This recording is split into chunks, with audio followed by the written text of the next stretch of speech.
All right, so with us today, we have Kyle Kingsley, founder and CEO of Vireo Health, a public company on the Canadian Stock Exchange, board certified emergency medicine physician, serial entrepreneur, inventor. Kyle, thank you for joining us today. Hey, it's my pleasure. Thank you for having me. So just to start off, for people that don't know you, tell us a little bit about your company, who you are, kind of the 30,000-foot look, and then we'll dive in a little bit deeper from there. Yeah, so in a few words, we really see Vireo as sort of the science-focused MSO, and we get kind of thrown into this being a quote unquote medical organization, which is a part of what we do, but that's a small segment of science. And so Vireo has science as its core differentiator, and I also think we have probably if not one of the most dramatic upsides from a regulatory standpoint with our current footprint in our five core markets. The five core markets: New York, Minnesota, Maryland, Arizona, New Mexico, all of which could go adult use in 2021. Yeah, I saw that. And I've seen you guys are like in 10 different states, or you're at least expanding your footprint with your expansion plan to 10 different states. Yeah, we've decided to really focus, and it's a little less glamorous, but if you look at the relative upsides of our core five markets versus our complete 10, it's really a no-brainer as far as the return on investment for our effort. And so Minnesota and New York alone could end up making everything else we do irrelevant if you end up with a Florida-like situation when they add flower. There's just a lot of great outcomes within these five markets.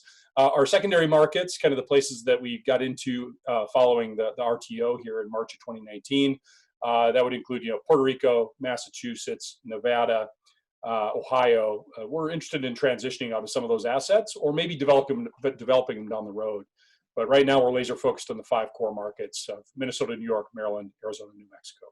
Yeah, that makes sense. That makes sense. You got to put the 80-20 rule and really double down on the markets that are going to have, again, that really big upside potential. You've got New Jersey coming potentially online, which kind of we wwere talking about potentially in our group is like a Northeast pact. It assumes that like once New Jersey falls, the rest of the East Coast and the New England area is going to just like kind of turn on and really move things faster. It's going to be an expedited process. What are your guys' thoughts around how the Northeast shakes out, how the East Coast shakes out as a primary market comparable to like a Los Angeles or to one of the other bigger, DMAs?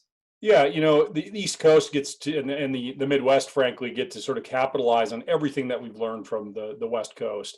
And so everything they've done great, everything they've done poorly, we get to capitalize on that and really do it the right way. And so I see, just the key is really just a better set of regulations. And by better, I don't necessarily mean more strict. It just needs to make a lot more sense for both businesses and for the consumer.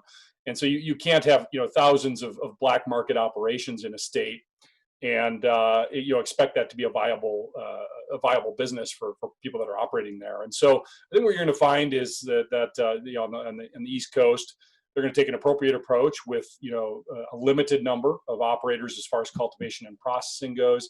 Probably more aggressive as far as the number of dispensaries, because that's a little bit easier to regulate. But we're a big fan of safety. We think you need to put that first. We really think that you need to limit the number of operators so that you can control what people are getting.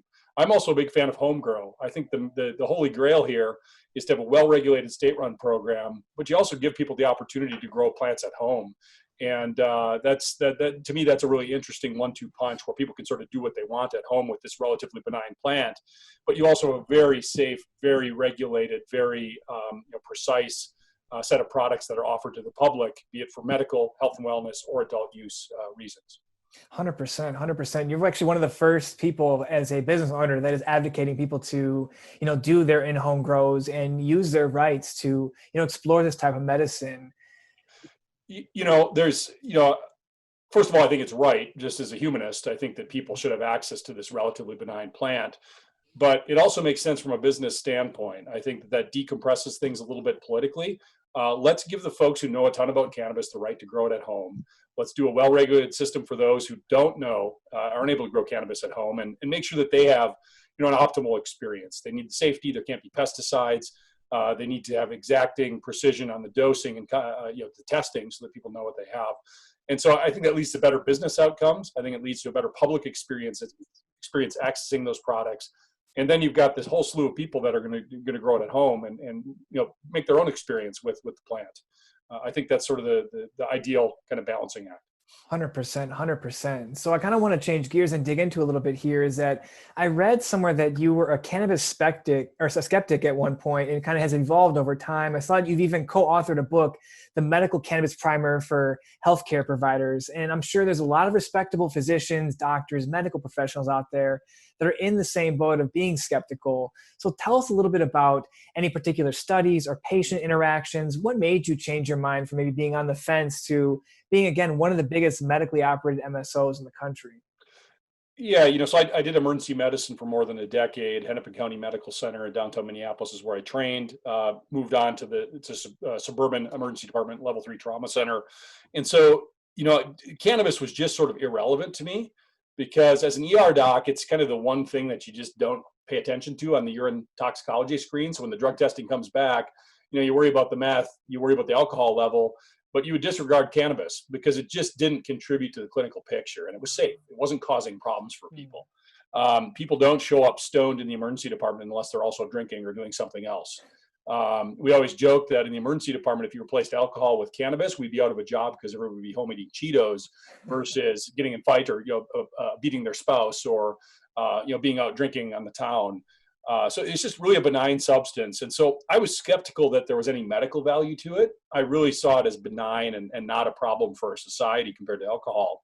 But I remember the patient that changed my mind. It was a gentleman who was shot in the back during one of the Gulf Wars. He had just, rock hard legs and back from muscle spasm. He was miserable. I saw him 3 nights in a row. On the 3rd night, I was giving him, enough Dilaudid, which is an IV opioid, enough to kill you or I.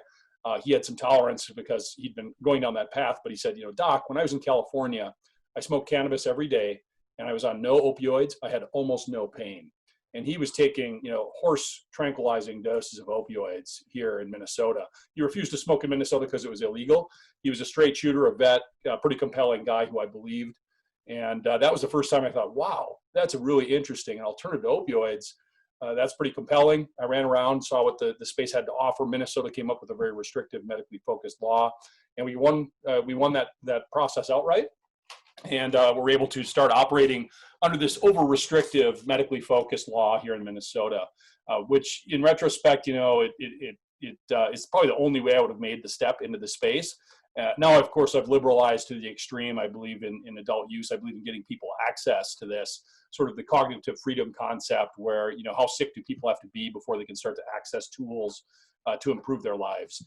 And for a lot of people, cannabis can improve their lives. Obviously, there are counter stories to that. Yeah. But let's get people access. Enough is enough. 100%. I totally agree with that. Let the people decide. People should be mostly responsible for the most part. And there are remedies aside from that will kind of weed out those edge cases that can, dampen the whole party for everybody else. So kind of back to when you started to say, all right, let's explore this. I read the company started in 2014. So kind of the early days, let's talk about that. First license was in Minnesota. Yes. Yeah, right on. I'm not from financially enabled circles. I'm from southeastern Minnesota, a small farming community. And I remember the Minnesota came up with the law. It was very exciting. It combined kind of my 3 passions outside of my family. It was, horticulture, botany, agronomy, which has always interested me. Business, I've started some completely unsexy businesses in the medical documentation space. And then obviously medicine is a passion of mine. And so, cannabis as medicine was sort of all 3 of those combined. It was irresistible. And I remember actually talking to my boss at the time, and he's just like, "Oh, Kyle, just the state's going to go for the safe choice." And he was kind of doing it to kind of put me in my place and say, "What are you thinking? There's no way you're going to win." And we actually made that the entire premise of our application: is how can we demonstrate that we are objectively the safe choice? I knew the PhDs in chemistry. I brought in a Secret Service agent as our director of security. I just happened to know all the people to fit into the kind of the org chart. And so we applied. I needed some funds. I remember asking my wife, who was 8 months pregnant at the time, I've got a great idea. I'll drop out of emergency medicine. You can support me. Let's get a huge mortgage for a greenhouse that we can't afford for a medical marijuana license that we don't have. And she said yes to that somehow. So we actually built the greenhouse from scratch before we had the license. And so we won the application there. Thankfully, it would be the world's biggest doghouse if I had not won. I'd probably still live there today. But the other interesting story there is, we're really Minnesota founded, and a lot of our investors are Minnesotans. I had my dad down in Harmony, Minnesota, my hometown, get 7 folks together around the fire. And I was hoping to raise $200,000 or $300,000 because I naively thought that was a meaningful sum in this space. Yeah. This group, including a veterinarian, a few teachers, some farmers, they committed to $1.2 million that night. This was July 2014, and I think my hometown has probably thrown down for $3 million subsequently. Again, farming community, 1,000 people. I had no idea that those kind of funds were available there. But they saw it, they got it. They trusted me and my family, and my dad was mayor of the town for a while. And just everybody that I really respect down there showed nothing but support, and very humbled to have this be successful as it has been with those folks in the seed round. We raised on an $8 million valuation. And I remember thinking that how can I ask these people to invest in an $8 million valuation? We don't have anything yet. And so again, it's my naivete, and you live and you learn. Obviously, if I could go back, I'd do some things differently, but very humbled by our roots.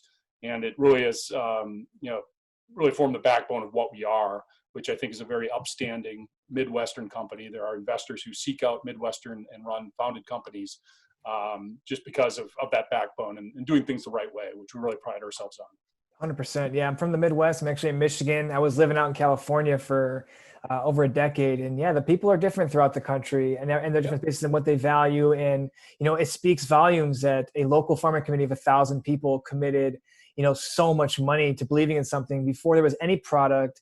It seems like pretty much of an edge industry. When you get into the Midwest, it's like, oh, it's tearing apart our communities. When someone steps up to kind of champion the medical portion, it's no wonder why you got supported so heavily. So it's great to hear that. But one thing I heard when you said about the beginning is that you had all the right people.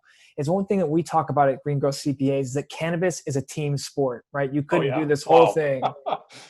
You can't do this whole thing by yourself. So kind of tell me about, your founding team. And, there's probably, I looked at the C-level team, there's lots of people, over 400 employees, a very, very big operation. What are the first few key team members that you went and got for this application? And maybe subsequently after you getting the license, like, oh, we really need to call, this person or that person. What were those first few hires that were critical to the success of? Yeah, great question. I challenge you to find a more flawed CEO in the space than I. I'm a physician, huge strike against me in the business world. But one of the things that I do have is an ability to kind of compensate for my weaknesses. And so right off the bat, I'm like, this is something I need to do. I need the integrators. I need the folks that are going to make this business a success. And so, for us, it was very heavy on the science end of things to start, and cultivation is, very emphasized especially in the application processes early on. And it's a critical undertaking. And so for us, it was the finance apparatus that was important. The science apparatus, which is a little bit different than the manufacturing processing. There's a lot of overlap there. And then the cultivators were key. No thoughts on things like, investor relations or, marketing, that kind of stuff was an afterthought, years down the road from back in those days.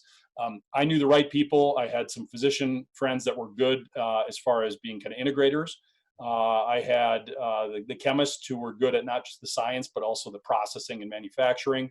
And then I got some great cultivators that had been sort of operating in the gray market who could really help us on the cultivation side. We've gone through several transitions since then. The most recent was probably last November. It became apparent that we needed to do some reorganization. We wanted to upgrade the FP&A and accounting teams. So we brought in a new CFO to do that.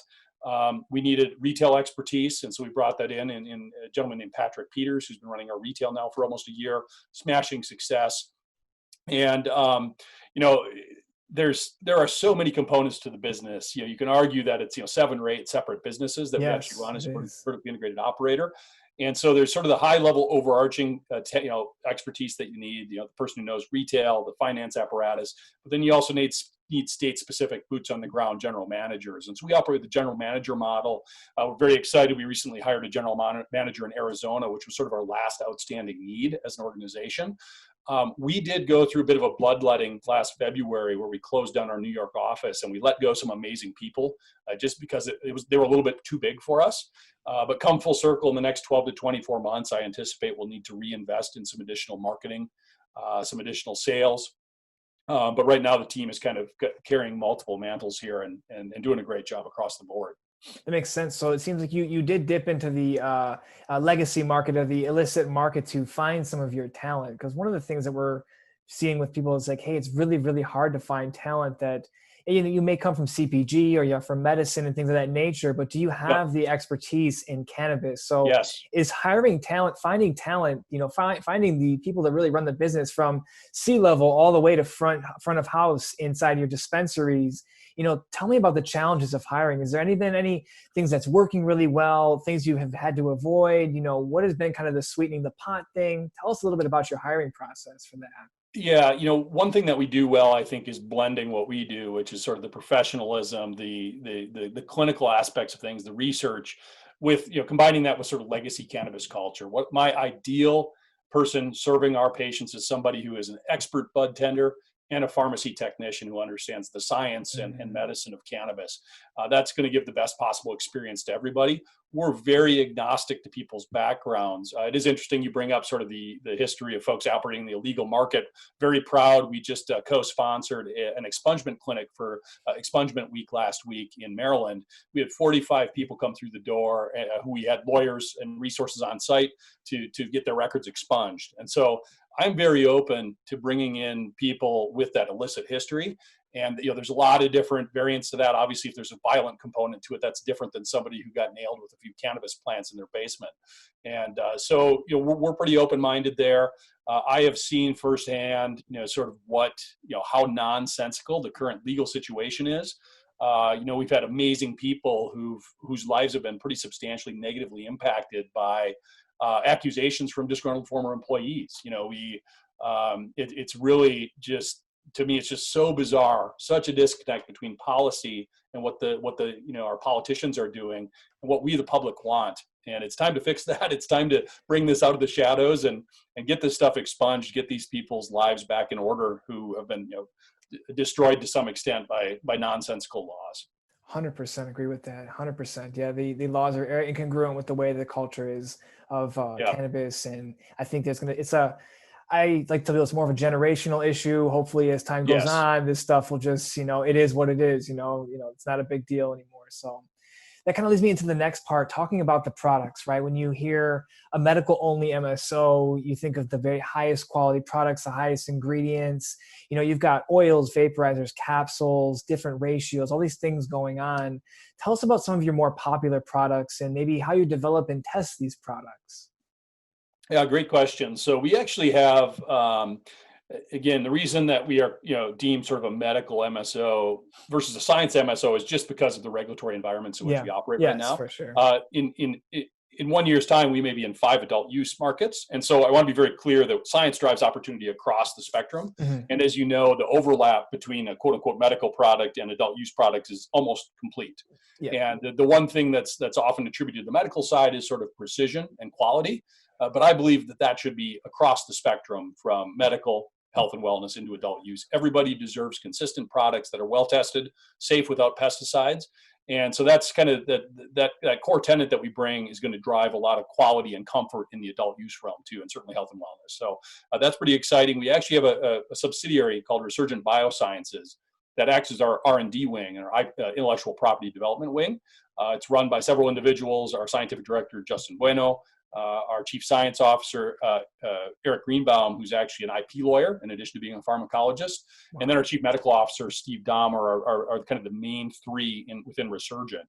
And so they have kind of two tasks. One is to drive, kind of nonstop product innovation into our MSO. And a lot of that is going to be standard products because that's what people want.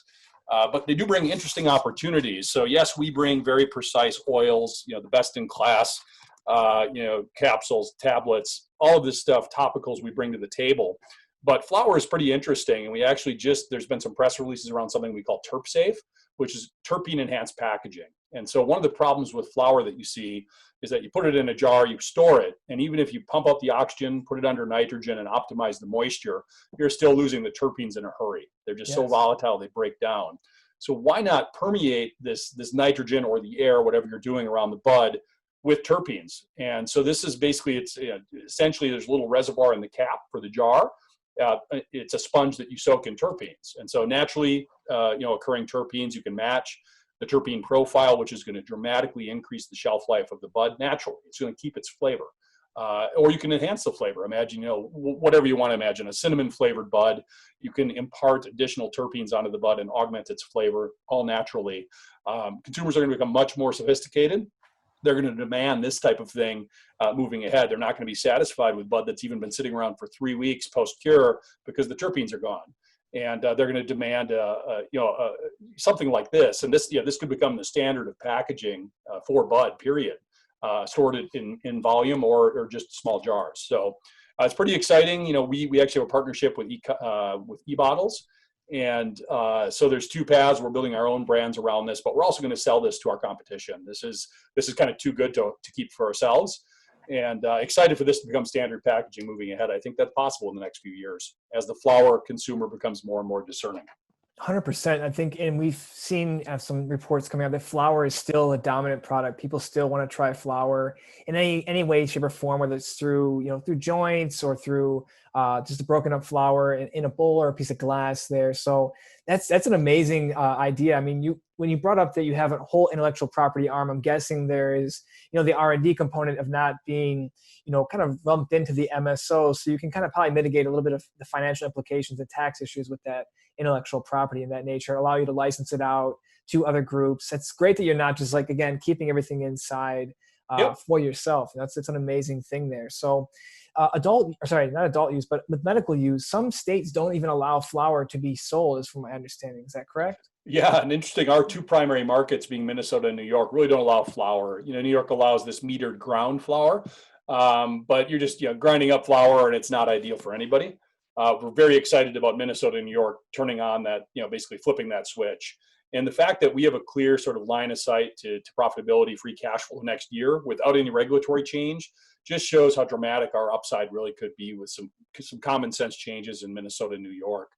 We're pushing very hard for adult use in both states. That's kind of optimal from an access standpoint. But if it ends up being just flower in the medical program, that's going to be a home run too. Maybe 100%. A triple. Oh yeah, that would be something that's going to be huge. It just adds a level of product that I think it becomes a little bit more accessible for people and a little more social aspect to it. There's a lot of social aspects to any kind of inebriant or any kind of things of this nature. So that's great that you have that there. So one of the things to talk about, you've got great products, but distribution is really, really tough to come by in a certain market. So when you were thinking about distribution for your business, right, did you guys, you started with the cultivation. How did you get those first few customers to believe in your product? There's not a lot of, I'm guessing not a lot of retail dispensaries out there for medical.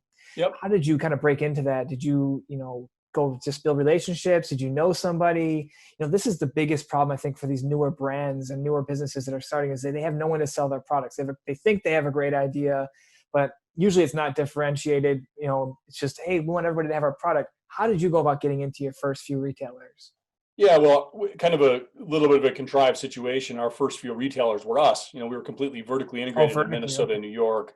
And so the way we got people's attention was actually physician engagement. And so we're sort of the masters of engaging with the physicians that are certifying patients. And that goes across all of our markets. It's a primary driver. It's kind of a, pseudo marketing. That's our main path to getting consumers. And it's the cheapest way for us from a price per acquisition standpoint is to talk to docs who certify hundreds of people a year. And if you ask physicians in our core markets, who the kind of the medical provider is, I think Vireo, the brand Vireo, will come up as sort of the Cadillac medical brand. And that's just one of the brands we have. You had asked what else is out there. 1937 is our social equity brand, predominantly flower focused. We'll be releasing this terpene enhanced brand with the terp safe packaging shortly. We also have a great brand called Light Bud, which really is just a decreased THC. It sort of harkens back to the cannabis of the 60s minus the headaches and the lack of quality. And so that's mainly pre-rolls. But Light Bud, that's pretty compelling, kind of a tongue-in-cheek brand that we're pretty excited about. That's been getting good traction. We can't really build those pre-rolls fast enough for people. And as more and more people accept cannabis and bring this into their lives, there's going to be a lot more of kind of the beer consumers out there versus just the maximum THC. And make no mistake, we understand that the THC level is a major trigger for buying right now when it comes to flower. We have something called the 30% THC project, where essentially we're trying to drive as many strains north of 30% as we can in as many markets as we can. but there's going to be a lot of consumers out there that are not looking to be obliterated after smoking half of a pre-roll. So that's the thought of Light Bud. It's great. You have different brands that hit different target markets. One Yep. thing I think that a lot of cannabis newbies, operators, they want to boil the ocean. They don't want to focus on a specific subset of the market. I love that you guys have these different types of brands that hit and resonate on different reasons of why people use cannabis. So that's a fantastic way to differentiate yourself. Also opens yourself up for different M&A activity to break off little bits of brands here and there and pieces. If it's floundering, if it's doing great, but you want to focus, you can pivot and turn left or turn right or full steam ahead. Yeah, you bring up an interesting point there. Just in the broadest sense, there's realities where resurgent biosciences could be purchased by big pharma or big tobacco or big alcohol. And I mean, I'm not excited about big alcohol or big tobacco buying us, but you need to consider shareholder returns and the business aspects of it, especially if we're mitigating harm and reducing alcohol and tobacco use. I'm so excited about replacing what I call the terrible triad: alcohol, opioids, and tobacco with cannabis products. And that's really the focus of Resurgent, is building that IP. I could see the MSO and Resurgent parting ways because it's just such a compelling opportunity for a big pharma company to buy Resurgent, whereas the MSO is too much for them, and that ends up going the big cannabis direction. So it gives us a lot of flexibility. It's made a lot of sense to investors that we've sort of separated the two, and they're very synergistic, and Resurgent is very much not expensive. That's one thing I want to drive home, is it's not costing us a fortune. These are people that work in the MSO. And so it's sort of more of an IP contrivance, and it gives us flexibility with partnerships moving ahead. 100%. That's a great way to put it. So kind of looking into your explosive growth, and, I'm sure it came at a cost. It's not free to get into the cannabis industry, as we talked about. How are you seeking funding? How are you building up this war chest? Did it start off, we talked about the beginnings with probably, I'm guessing it's a private placement or something of that nature, large series rounds. How are you building up the war chest now? Is it something you're looking for other investors, or is it cash flow positive such that you can just run off your own returns? Yeah, we'll be cash flow positive middle of next year. And the only way that you can become part of Vireo right now is via the public markets. And we're sold, OTC in the United States and then the CSE in Canada. We don't have need for additional capital, and that came at a cost. We've raised a ton of money, I believe north of $100 million over the life of the company. I had an investor ask me, why have you spent so much money? And it's a very meaningful question. And the reality is, we've won merit-based licenses in places like Minnesota, New York, Maryland, Pennsylvania, Ohio, where there's just no patient base. And so you burn and burn and burn. You do the CapEx, and then you have operating expenses with no patients there waiting for you. Yet you're legally obligated to maintain the license to provide. And so we've really burned through a lot of cash, just kind of operational burn. It's not from inefficiency, it's just been from kind of a lack of luck for regulatory change. It's put us in a decent spot now where we're one of limited license states almost exclusively.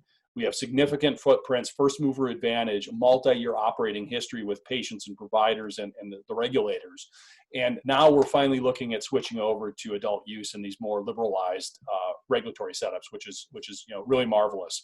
So the way that we became flush with cash is we made a very difficult decision. We actually sold our Pennsylvania operations back in August, 1 month ago, for $37 million in total consideration. And that was basically a calculated, moving from 6 undercapitalized core markets, selling 1 and being well capitalized in 5. And so that's why we don't need capital at this point. We're fully capitalized. Of course, once that happens, everybody's coming out of the woodwork trying to lend you money because the balance sheet was pretty fluffed up there. But we feel very good. Even without regulatory change, our 5 core markets are going very well, and regulatory change is highly likely in them all in the next 6 to 18 months. So we feel very good about things. Unfortunately, there's no kind of way for investors to participate other than the public markets right now. Good for us, not necessarily great for investors. No, that makes sense. That makes sense. And so let's talk about that. Going public, hitting the CSE, you did an RTO, which is a reverse takeover, pretty much buying a shell company, backing yourself into the market there. What pushed you and your group to make that move? And what was one of the biggest challenges of going through that process? I'm guessing the IFRS audit was no, walk in the park. It's pretty, detailed what they ask you and the due diligence they go through. So kind of give us a little bit of a, play-by-play, not play-by-play, but a look at behind the scenes of what is it like to go public as a cannabis company. You hear about some of these companies, but you really never get to talk to the founders. So it's, open our eyes a little bit here if you could. Yeah. It's not like going public on a major exchange in the United States. Let's put it that way. Bay Yeah. Street runs a little bit differently. There is a really shady component to what's going on up there. I've been kind of underwhelmed on many fronts, just sort of what that looks like. We happen to have the right legal apparatus. We have an amazing general counsel named Michael Schroeder. He and his team really drove a lot of that process. And so that's one group of people that I didn't mention in the hiring end. Sort of a legal apparatus, either outsourced or in-house, ideally, is critical to success in this space. We have 2 full-time lawyers right now in-house, and they work with a ton of different firms. And so that was, it's very stressful to do a road show. We got out just before the capital markets imploded. We actually raised $51 million on, I believe it was a $500 million valuation. And so we hit it right and raised the money. That was very difficult. We couldn't have raised a lot more than that, that's for sure. And then literally 1 week after we went public, the capital markets imploded. We got our heads ripped off along with everybody else. The difference was we didn't have any debt, and we weren't hemorrhaging cash. We didn't have a crazy burn. We had the opportunity to sort of shut down some operations, not expand everywhere we had hoped, and really keep our heads down and survive. And so we were able to do that. We're very fortunate. We still don't have debt, which is pretty unusual for an MSO in tier 2. And that gives us a lot of opportunity. We don't have the need for capital, so it's a great time to be talking to people. And I don't know if you have any other specific questions about the RTO, but there's some interesting players north of the border, that's for sure. Very excited to transition to GAAP, to be traded in the United States. Our intent is to trade very early here and make that transition. And we're standing up a registration statement right now in the United States, working on all this stuff to get stateside completely as soon as possible. Yeah, it's going to be a while. There's a lot of activity right now with the SPACs buying up these small operators. That's kind of been the hot, sexy thing for the past 12 months, especially in the past 3 to 4 months. This is kind of how people are going public in the other markets. Do you see potentially your IP arm potentially going purchased up by a SPAC? Or you really think that the big tobacco, big alcohol, big pharma is going to be the one purchasing those kind of things? Because it seems like the IP could be just as valuable as the MSO, if not more valuable, due to the licensing revenue and kind of all the tied up intelligence. I'm guessing there's patents and there's other intellectual property sources to that. Have you guys been approached by any SPACs or anything of that nature? Yeah, we've had conversations with everybody. Certainly, we've been approached by SPACs. I agree with you that the IP is these are both huge opportunities. Yeah. Our footprint on the MSO side is amazing, but I think it pales into comparison to harm reduction in tobacco, for example. Mm-hmm. So I'm with you in that the IP is the more substantial opportunity. The problem is it's a long road to bring that to fruition for the home run type scenarios. And so we get very little credit on the street, if not zero credit, for our IP wing. And so that's sort of why we compartmentalized it. We're essentially evaluated just as any other MSO. What is your 2021 EBITDA? What is that multiple for tier 2? Boom, there you go. It's been interesting to me that we haven't been given more credit for the markets that we're in and the upside there. $10 million in revenue in New York is not the same as $10 million in revenue in Massachusetts, where you have a maximally frothy sort of terminal velocity market. At New York, we're scratching the surface. Are we 1% of the way home in that market? Probably have 100x upside in New York, given the robust black market, illicit market. And, it's been fascinating to me. The 2 places where we're discounted is, no credit for the IP. And I just don't think people see how awesome our markets are. We don't have a track record of revenue that inspires people with excitement. And that's because we're not in adult use states yet. Yeah, I mean, a lot of people just don't see the potential opportunities. They're looking for the next 18-month returns or the next 6-month returns. But this is your competition, and everybody watching this, your competition is going to become CVS, Rite Aid, Walmart, Walgreens. At some point, everybody will be in this industry. And when you start to set yourself up for that, 10 to 15 year horizon, that's the real long game. We did a live stream today kind of talking about, if you're in this just for the money, you're probably going to lose compared to somebody who's in this for the long term, right? Because there's not a lot of money in cannabis. Your valuation's big and you raise all this money, but it's not like you can go spend your stocks to buy food and things like that. There's a long game, and you have to be very passionate about playing this game for the long term, because also the rules are changing every 6 to 8 months. This is never a static game to play. So it sounds like you hire people that are passionate about their specific niche and corner in the industry. Yeah, that's exactly right. That's passion is absolutely fundamental to yeah, maybe one of the most important components of hiring somebody. And our leadership team, everybody on our team is so passionate about this. Um, I'm not sure what I'll do after this. I think I've got another 5 years of this left in me, just because of, it's unbelievably taxing, Yeah. but it is the most fascinating, remarkable field I can imagine. Everything is cutting edge: the legal, the policy, the science, the business, the finance. It's all cutting edge. It's all new, and it's so fun to be on the right side of history and to help drive politicians to see common sense. And that's one eye-opening experience I've had, is just sort of how sausage is made politically. Hmm. And we've had to kind of build pretty strong political apparatus in every state just to help common sense prevail. Let's put it that way. Yeah, sometimes you have to open their eyes and bring them to the water and put the water in their mouth and do the whole thing. Yeah, But hey, if that's massage what, their throat. Yeah, yeah, if exactly. it takes that to make it happen, you know, as much as we can sit and gripe about politicians, what are you doing to really help move this conversation forward instead of just letting, media attack or whatever that's going to be. So it's great you guys are participating in the political side of things. Yeah, yeah, it's obligatory.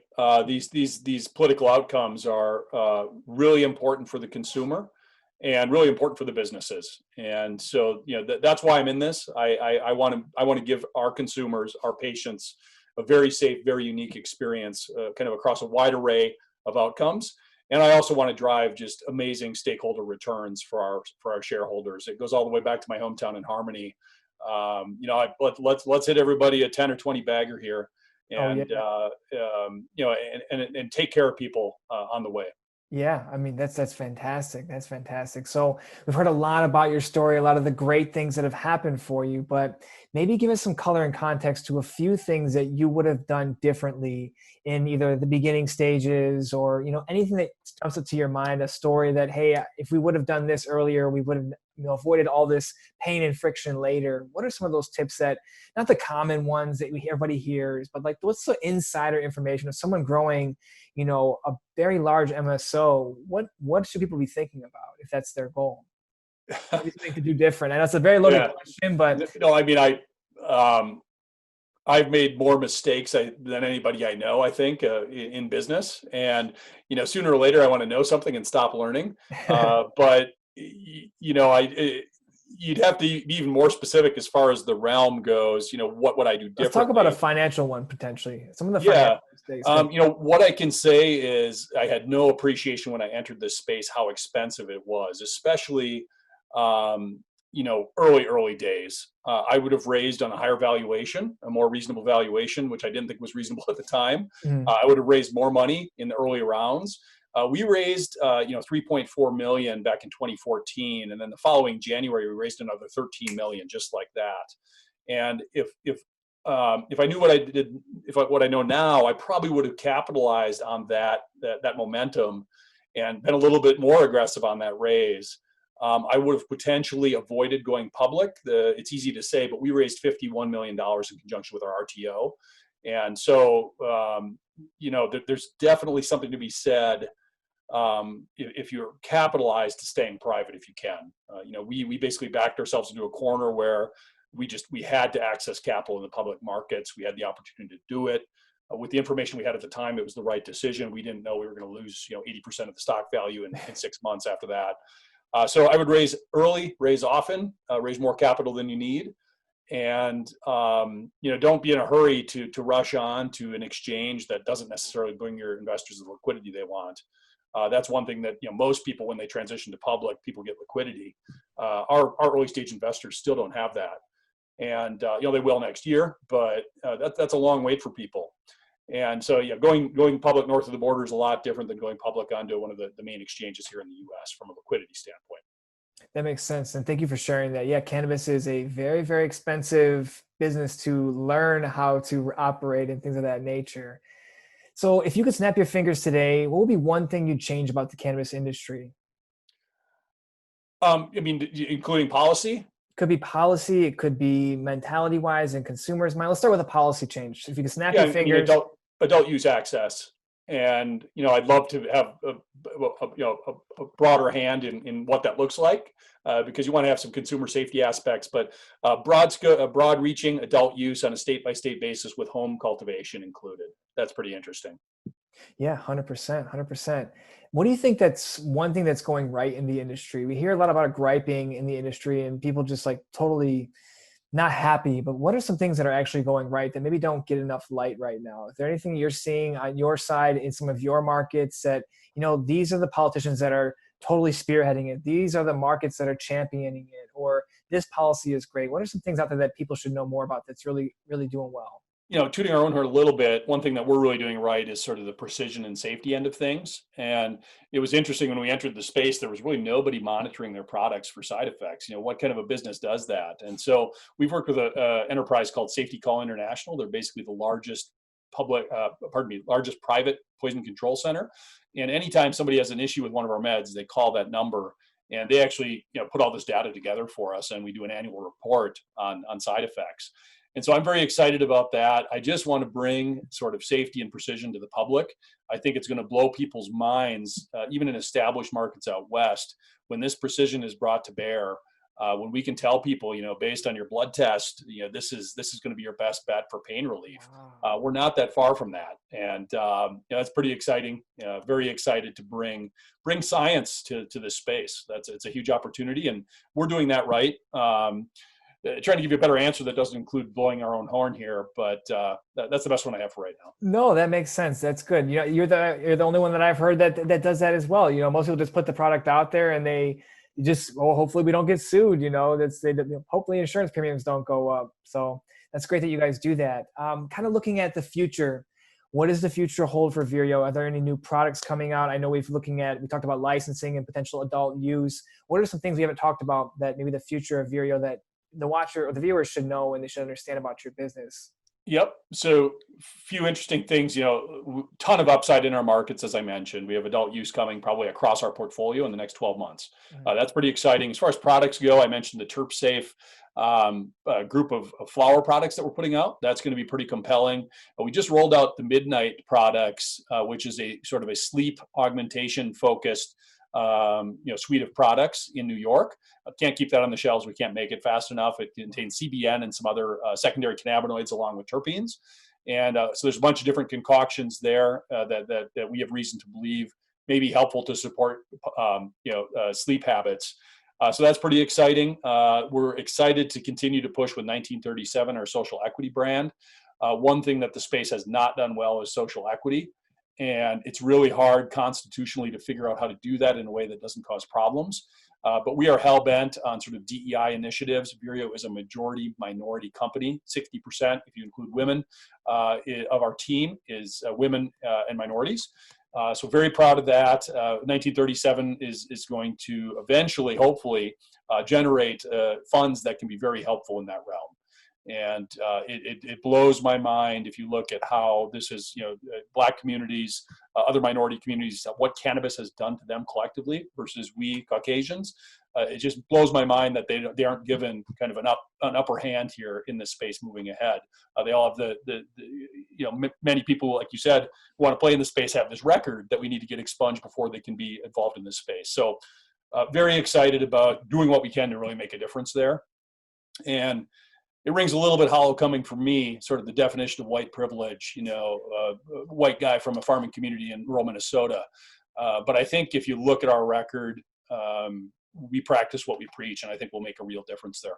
That's great. That's good that you have that as a top of mind thing. Yeah, you see the stress and the people that are holding on to leases for 18 or 24 months with no revenue, no even clear path to, are we even going to get licensed? There's people that have been sitting in limbo for 24 months. So it's great that you guys have that initiative, are working to, not just be, the Caucasian guys just taking up all the money. You're actually trying to create opportunities for other people. And you have this, your 60% ownership of minority ownership. That's fantastic. So just to be clear, that's employment. I don't any longer have tabs on our, our ownership base being public, but that's our employees. So 60%, including women. you even see some of our peers out there, putting a front up without giving people economic upside to check some social equity box. And, you will not see Vireo doing that kind of thing. We're going to work with politicians to figure out the best paths moving ahead in adult use states. How do you get, how can you help on the social equity side? And it's really complicated with the constitutional overlay, but there are paths there, and we're happy to be helpful. That's great. That's great. Well, is there anything last things you'd like to share with the audience about your business, about yourself, about the industry? Any last final thoughts here? Yeah, definitely take a look at Vireo in the public markets. And, we're a compelling long-term opportunity with kind of disproportionate upside, both with the IP and the regulatory changes that are forthcoming. We're a very professional group. We were a pretty dramatic outlier when we started. Now it's kind of nice to see this area, this business really sort of professionalizing across the board, this industry. But appreciate your time today. Thank you for the probing questions, and really appreciate everybody's time today. Great. Thank you very much, Kyle, for your time. Thank you for the viewers for watching. And we'll have all the links on how to find Vireo Health and how to find everything about them and get in contact, research their products, research them as a business. Again, Kyle, thank you very much for your time. Thank you, Jim.